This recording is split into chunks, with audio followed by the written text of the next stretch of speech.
As you guys can tell from the title of this video, I'm going to be ranking every single boss drop from worst to best. Now, I'm going to be making this video to try and help you guys decide on what to grind in Shindo Life, because I feel like that's a little bit, maybe you don't know what to grind. This video hopefully will help you guys know what to grind. So if you guys enjoyed this video, remember to like, subscribe right to the video, guys. Alright, so since there is just so many boss drops in the game, I'm going to be doing bad boss drops and mid boss drops as a tier before the actual ranking of the list. And of course, we're going to be starting off with the bad drops. Now, I'm not going to be talking that much about the mid and bad drops. I'll be giving just a short explanation of what they do and, why they're so bad. And if you guys want to go into further detail on them, you guys can check out some of my other rankings. I go into a little bit more detail. But yeah, starting off with the bad drops is going to be acidic bullets. Honestly, really not that great of ability. The poison damage is really low, and it's honestly just a waste of an element slot. Fists of Steel is almost impossible to land on someone that actually is playing the video game or like it has their hands on their phone or keyboard at all, and otherwise is useless. Liquefy, this subjutsu honestly is just kind of like Dongin's. It's like Dongin's counter, but just significantly worse. Pika Flash, this one's honestly more of a trolling subjutsu, if I'm gonna be honest. It just blinds your opponent and does a bit of damage. Illusion Crow, this one is honestly one that I see a little bit more than I probably should. This one is really bad. The stun time is very short, and you're gonna end up getting comboed because you rely on it too much. Illusion Transform, this is yet another troll one. You can transform into anything you want. Honestly, a really fun subjutsu, but not very good. Firebolt Broomstick, this drops from the Witch boss. This one is honestly terrible since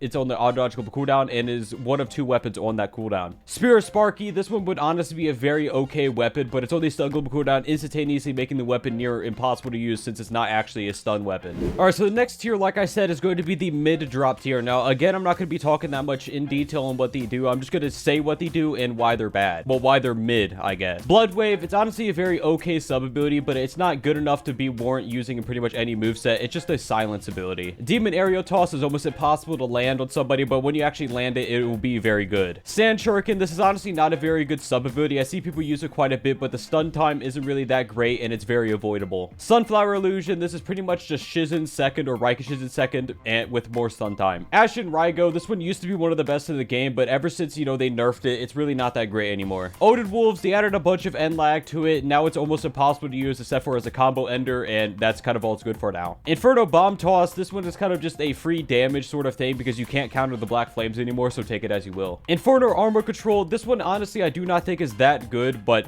some people use it, some people don't. It's basically a sub ability that's a counter and knocks them super far away. Water Jet Cannon, this is a sort of iframe attack ability. It's pretty much like Tsunami third ability, or not Tsunami, Typhoon third ability, but as a sub ability. Shiver Blade, honestly this would be actually a pretty good sub ability if it wasn't a stun global cooldown, but since it's only stun global cooldown, it's honestly pretty terrible. Gazomido Summon and Gingerbread Summon, both of these summons honestly have their pros and cons. They're not very consistent, but they can get you out of some tight situations sometimes. Vanishing Clone Spirit Bomb, this one honestly is a pretty funny one to use, but most of the time you're never going to hit this. Forge Red Goku Bloodline, yes, you heard that correctly. This is honestly only usable for the mode, and it's not even worth grinding the Forge boss for it since it drops this in the Gazomido summon. The Kagoku Bloodline and the Dimensions, honestly Kagoku's really terrible as a Bloodline. The only thing worth grinding from Kagoku is actually the Ash Bone Staff. The Bloodline isn't really that great. The Dimensions are going to help you if you're going to be playing in public servers, and honestly Kagoku overall just needs that fat rework. Azarashi Kunai, this was basically Rel Games testing the new throwables in the game before the throwables were introduced. This one should honestly be transferred to being a throwable, considering you have two throwables that are absolutely busted. Why not add a third one? Staff of Happy, Staff of Apol, and Staff of Tin. I'm not Staff, Spear. They're both Spear Staff. They're all Spear Staff. Honestly, all these weapons really are not that great. They're sort of hit stun weapons that allow you to extend combos, but in the end of things, they're really not going to be as good as using either a mode weapon spec or some of the better weapons in the game. Ryuji Nunchuck, this is pretty much just a combo breaker, but as a weapon. So if you like combo breaker, why not? Use Ryuji Nunchuck. Have you ever gotten 80th spin rarity and gotten something like just atomic? Well, that's because you haven't hit the like button on this video yet. If you hit the like button on this video, you're guaranteed to get 10 million times luck. 100%. Alright, so coming in 25th place is going to be the Maru Daggers. Honestly, Maru Daggers really isn't that great overall, but they actually are an okay block breaker weapon. There's definitely better block breaker weapons in the game, like maybe like, Chikunai and stuff like that. But when it comes to Maru Daggers, it's a long range block breaking ability. It's kind of hard to hit at times, and the lag will definitely make it so it doesn't work at all. But it still is a long range block breaker, and I do think it is just good enough to be ranked 25th on this list. Alright, so now that we're on to the actual ranking of this, we're going to be in 24th place is going to be Kagoku Rabbit Spirit. Now, Kagoku Rabbit Spirit used to stack for a while. It doesn't stack anymore, so that's something to keep in mind. It's honestly still good as a standalone mode, but since they,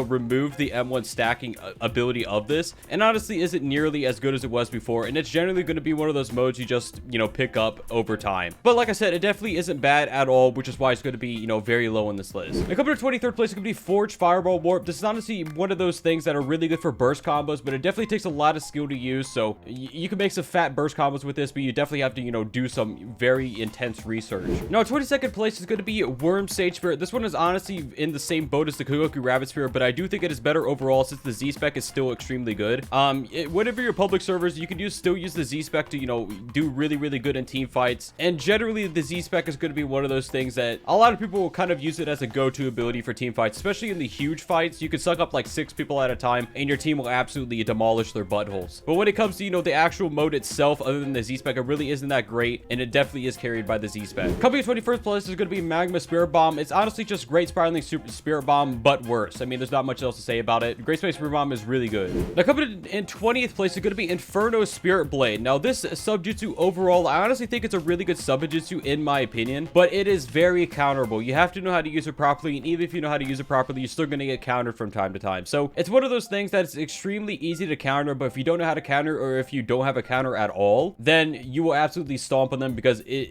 only way you could counter is by using an iframe attack or by using a counter. Coming in 19th place is going to be Planetary Demolition. This is the old Diva C-Spec. Really good in general just for stalling out team fights or just getting someone out of the fight for a second so you can beat on their teammate. You can be like, yo, what's up, dog? They'll be like, hey, man. And then you come up and then you just Planetary Demolition on their butt cheeks, and then you go over and then you start slapping the cheeks of their teammate until they die. So it is what it is. You know, Planetary Demolition, pretty good for team fights. Now coming in 18th place is going to be Dismantling Bind. I honestly think Dismantling Bind is still a pretty good subjutsu in general, but it definitely did receive, you know, the fat nerf of the law. Rogue Games was like, not today, boys, and they did, you know, inherently nerf it, and it also did receive a nerf in general just from the Perfect Block update, because it was one of those things that people use for infinite M1 combos, and infinite M1 combos just are not good anymore. Just because, you know, you can sub out at 150, why only get 150 damage? We could do a gigantic burst combo that is long range, so there's no point in doing infinite M1 combos anymore, and because of that, it is a lot worse than it used to be. Now coming to 17th place, it could be Jinshiki God Awaken. Now Jinshiki God Awaken in general, I actually do think it's a really good mode, but it's not a good mode for, you know, for new players or just players that want to be grinding in general. It's one of those modes that you use when you already have other things in the game, and it's just good. It's always going to be one of those modes that you get while you're grinding for a different boss drop. As sad as that is, it's just how it is, and this mode is probably always going to be underrated. Now coming to 16th place, it could be two different ones. It's going to be Shindai Lightning and Renshiki Hurricane. So Shindai Lightning is honestly a really good ability. It has hit stun. It does, you know, it does a lot of damage as well, but the main fault of it lies in that it is only stun global cooldown. The fact is, when stun global cooldown instantaneous, it makes it borderline useless because there's just much better stuns in the game, but it still is a pretty good sub ability if you want to grind for it. And then Renshiki Hurricane, I honestly think is pretty good as well. It has a massive speed boost, and honestly is just really good to use. You just have to watch out because it's not instant anymore. People can cancel it. They come to 15th place, it could be Ash Bone Staff. Now Ash Bone Staff is basically just a long range guard break. Now I find it absolutely hilarious how broken this weapon was before. It was literally so broken to the point where if someone was using Ash Bone Staff, you literally could not beat them. Now with the Perfect Block changes, it is not nearly as good as it used to be, but it still is a really good weapon just for getting a guard break off, starting a combo. But there's just better weapons to use now than Ash Bone Staff, but it's still a pretty good weapon, hence why it's going to be 15 on this list. Now coming in 14th place, it could be Menza Chains. This is honestly just a really good team fighting ability, but I do actually think in general, you know, it still can be good for 1v1 scenarios, but since it's only stun global cooldown, it's not a true stun people can block during an R dodge or whatever. It's basically just a borderline, you know, only team fighting sub ability, but it absolutely shreds the team fights because it does actually still place lock them even if they iframe during it. Now coming to 13th place, it could be Maki Buckshot. There's not much to say about this. It's honestly just a big damage burst ability, pretty good for bosses and pretty good for PvP content. Now coming to 12th place, it could be the Renshiki Axe and Bruce Dragon. Now first of all, Bruce Dragon is honestly, it's still as good as it always was. It always had startup attached to it. It's just going to be one of those, you know, taijutsu moves that is just good for move stacking in general. The Renshiki Axe is honestly very much of the similar thing. People generally use it for just combos, move stacking, just pretty much a free 40k damage burst that has a stun attached to it. Now coming to 11th place, it would be the Jinshiki Bloodline. Now I do think Jinshiki is the worst EKG that drops from a boss, but that definitely doesn't make it terrible at all. I do think it's still worth grinding. It has a pretty good stun ability. I would recommend the only ability that you generally should not use at all is the second one, just because it is insanely easy to counter, and pretty much if they were to counter it, you would instantly lose a fight just because you have 6 of these poles. I do think if you weren't able to counter, it definitely would be a much better better ability overall, just because it does cancel hand signs and it does have hit stun to it. But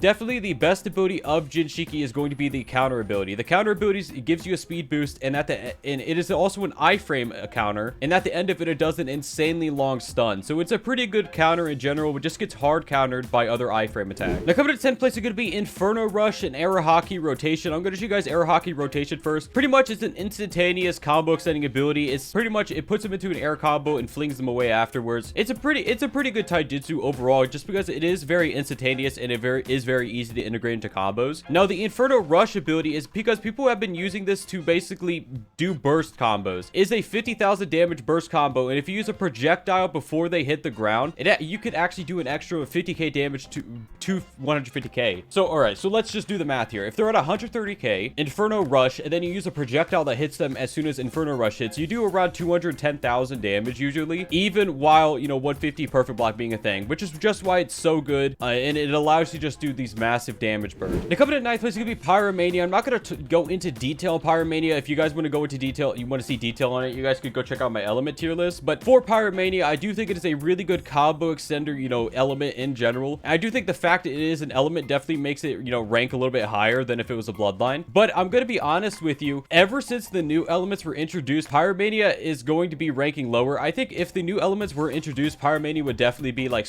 a solid, like maybe 5th on this list. But ever since the new elements are introduced, honestly, the new elements are better for everything besides just straight up, you know, combo extending potential. The other ones have more versatility. This one, I like to view Pyromania as just a full combo extending / damage element. But there's other elements that do the exact same now and are common, so you don't have to grind for them. So just take it as you will. I do think Pyromania is still really good though. Now coming in 8th place, it could be Magma and Appal Sand. Now the reason why these are going to honestly be, you know, not as high as some people might think they should be is because they're very, you know, third bloodline slot bloodlines. They're the type of bloodlines that you get after you got, you know, the other really good things in the game. And these are just the type of bloodlines that you just throw into your kit after you already have a really good kit. They're kind of just, I like to call additions to your moveset. And I do feel like just because they're additions to your moveset, generally you're only going to be using them after you had already grinded for something else. But yeah, Magma, obviously it has the block break ability, which is really good. It has a, you know, instantaneous hit stun ability that allows you to combo extend. It also has a stun, not in the stungable cooldown. Pretty good bloodline overall. And then you have Appal Sand, which I actually believe is better than Magma. The first ability is an instantaneous strong blocking ability. First ability of Appal Sand is definitely the best one. And then you have the second one, which is a stun ability. It's a trap that when it activates, it does 50,000 damage with a place lock stun. It's honestly a really good ability at, you know, in by itself, but it's really hard to activate in a lot of different scenarios. And then you have the third ability, which is pretty much just a damage reduction stun remover that allows you to attack during it. They did remove it from the stun global cooldown, which definitely makes it a lot better, but I still think it, you know, it's not really that great of ability. People are only going to be using it when they need to just throw something in. The coming to 7th place, it could be Earth Avalanche. Now I do think that this subjutsu in general is honestly really good for boss grinding. It also can be useful for PvP, but you know, ever since the damage was nerfed, people generally only use it for just a quick damage burst. It's still, because it still does a lot of damage, but people, I do think people just generally mostly use it for PvE content. It does a lot of damage to bosses, and it does, you know, it just does a lot of damage to bosses. Not really much else to say other than that. It does a, you know, quick, you know, maybe a quick 80k. I just did 130k with it. It's very random. People use it for bosses now. Now coming to 6th place, it's going to be Surge. Now this one's a lot like Magma and Appal, that you're only going to be using this after you already grinded for other stuff, but it is better than those, which is the reason why I'm actually going to be, you know, ranking it much higher than the other ones. First of all, the place lock stun is insanely long. It's an instant ability. You know, it was basically, it was halfway reverted to how it was on release, which I actually approve of. I think there's different ways to nerf it that are better than what they did. And in general, Surge is just,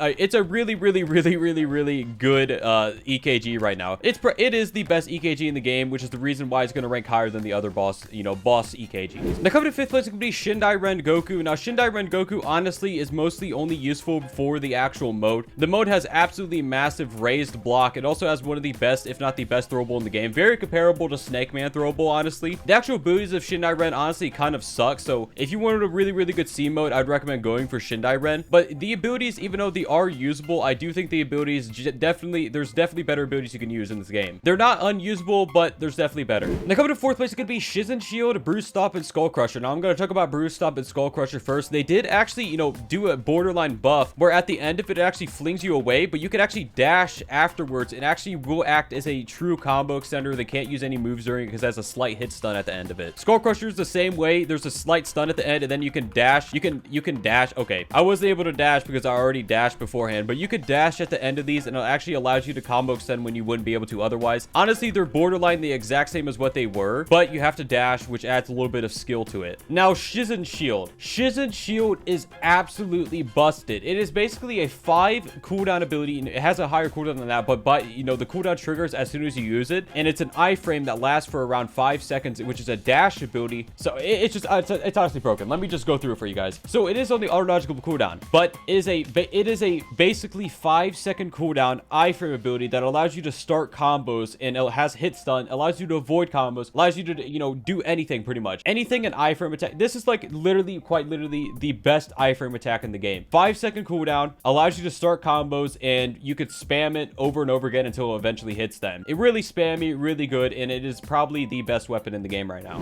Now, coming in third place as on the boss drop worst to best is going to be Diva Ren Goku. Now, obviously, Diva Ren is still an insanely good bloodline in general. It still has all the same stuff that made it so good. It's just, it's slightly nerfed now, but who cares if it's slightly nerfed? It's still really good. It still has all of the stuff that made it good in the first place, and if I'm gonna be honest with you, it still is by far one of the single best bloodlines in the game. I think it is definitely top 5, if not top 3 of the best bloodlines in the game. So if you really need a good bloodline for PvP content, I don't think it's that good for PvE, but if you need a really good PvP bloodline, then go farm for Diva Ren. Now, coming in second place is going to be all of the Gen 3 spirits. Now, if you guys want to go into the details of which Gen 3 spirit is the best, I did do a video like that, so you guys could check it out. But for now, I'm just going to be showing you guys Happy, because this is the one I have maxed. But when it comes to, you know, the Gen 3 spirits in this game, I do think Gen 3 spirits are the second most important thing to grind right now, just because they have really good abilities that will generally, you know, help you win fights, help you in PvE, pretty much help you with anything regarding the game. Gen 3 will help you. But please be aware that when you actually use Gen 3, 99% of the time, they will all, like anyone else in PvP, will also be using Gen 3, so you have to pick, you know, which Gen 3 is the best. And in general, they all have raised block, they all have really good, you know, Q specs, they all have really good, you know,